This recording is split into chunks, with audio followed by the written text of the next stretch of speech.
这个花园实在太大了，一时也无法走遍。我约略估计，花园的大小比香港的跑马场还要大1倍。新征开诊，气象一新，到了年初5，我就到诊所照常应诊。虽然我旷弃诊务已达半年以上，可是这天开诊就看了40多号，这是因为好多人是预先约好的。初5的晚间，在诊所中要行一次接财神的仪式。我母亲下午从南市赶来，为我准备祭品和香烛等。到了晚间，预先约了好多亲友，假作诊所附近南京路新雅粤菜馆请了4桌酒，叫做财神酒。吃罢之后，大家到我诊所来拜财神。这种仪式说来很是有趣，到时要开着大门等候财神驾到。事实上是否有财神光降，也只是自己骗骗自己而已。倒是有许多乞丐异想天开，成群结队披了破旧的红衫，装着财神模样，看见人家开了门接财神，他们就高声疾呼财神到了，跟着还唱一段莲花落。所谓莲花落是乞丐唱的歌词，词句由乞丐随意编造，你给他多一些钱，就唱一段吉利的歌词；你少给他一些钱，他就唱出不好听而含有厉骂意义的歌词。所以家家户户见到这种乞丐上门都给他一些钱，但是他们一批去了，一批又来，也不胜其烦。我对这般乞丐，每来一批都给同元20枚，人数实在多的给小羊4角。他们唱完了，便都呼啸而去。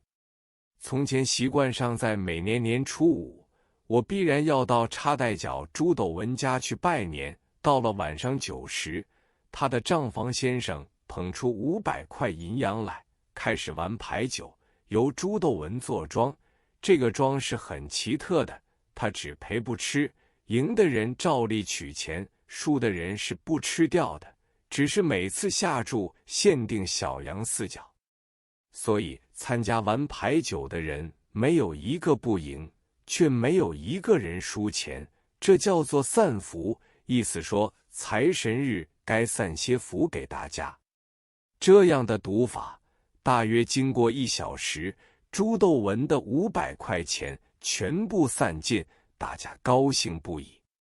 我向来不赌，只有每年到了他家，情不可却玩上几次，会赢几块钱。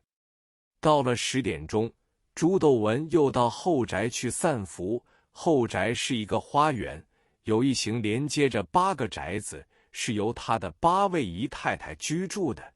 到了时间，8位姨太太都聚集在厅中，等候朱斗文到来散福。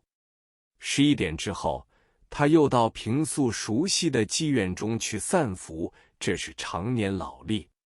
这一年我不到朱斗文家去，我约齐了那天4桌客人，说今天我也要散福。于是我拿50块钱来玩头子，玩的方式是掷状元红。这种玩法是很精玩的，一而直玩到午夜，大家才纷纷告别，而我的50块钱也就散尽了。在未开诊之前，我心中有些踌躇，因为我知道从前大庆里于伯桃医生诊务一向相当好，忽然心血来潮，他到浙江青田县去当了5个月县长，过了一下做官的瘾，博得一个虚衔，归来之后重操旧业，诊务就此一蹶不振。我这次休息了半年以上，会不会重蹈于伯桃的覆辙？但是做到正月底，计算一下，诊务还不输于往昔，我身子庆幸。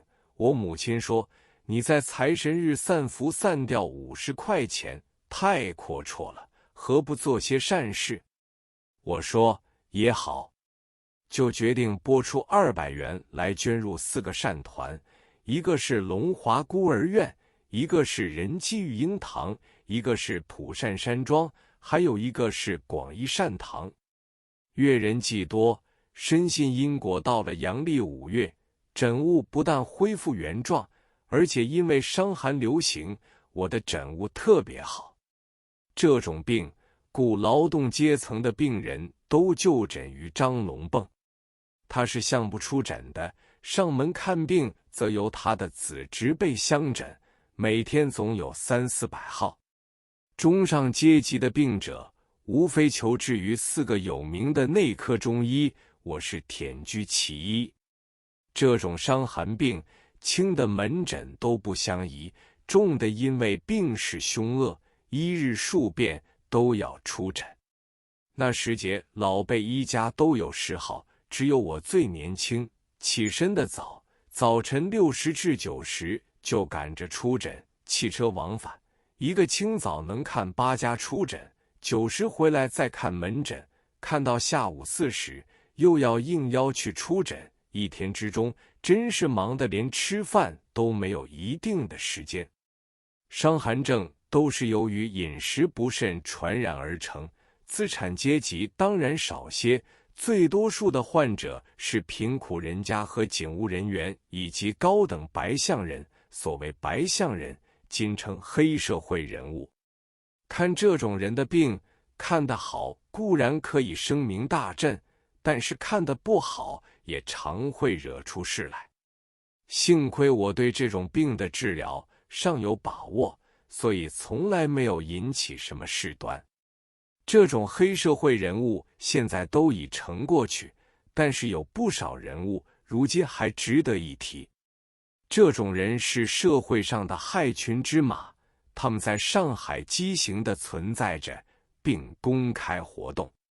他们在法租界有法租界的背景，在英租界有英租界的背景，靠这些背景的势力胡作非为，强盗、骗子、包打听，以致探长朋比为奸，无恶不作。他们广收徒弟，爪牙遍地，钱势力大得很，这不像香港黑社会的人是不露面的。在我开业之后的一个时代，这种出名的白相人屈指计之，至少有40个人。我有诊病而认识的列举如后：陆某某，湖州人，他是英租界巡捕房小巡捕出身，做到探长，是白相人中披有老虎皮的人。他经常患偏头痛，常在下午6时之后邀约我到5马路中央饭店为他诊病。中央饭店名为旅店，事实上有几层楼全是烟窟，一天到晚总有成千个瘾君子出入其间。因为是他的物业，所以警务当局视若无睹。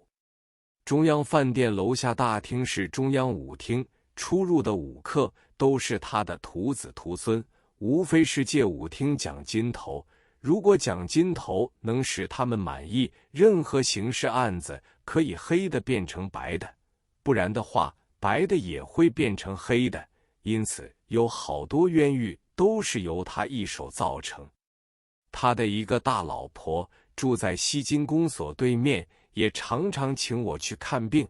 他对我说，陆家里做的孽真像海一般深，所以我要诵经礼佛，求菩萨宽恕他。他的小老婆叫做阿巧，住在七浦路，此婆骄横得很，可以说是陆某某的帮凶，患有严重的胃病，常痛到死去活来。有一天，也该是陆氏恶贯满盈，刚走出中央饭店时，在门口就遭到狙击，被人用盒子炮打死。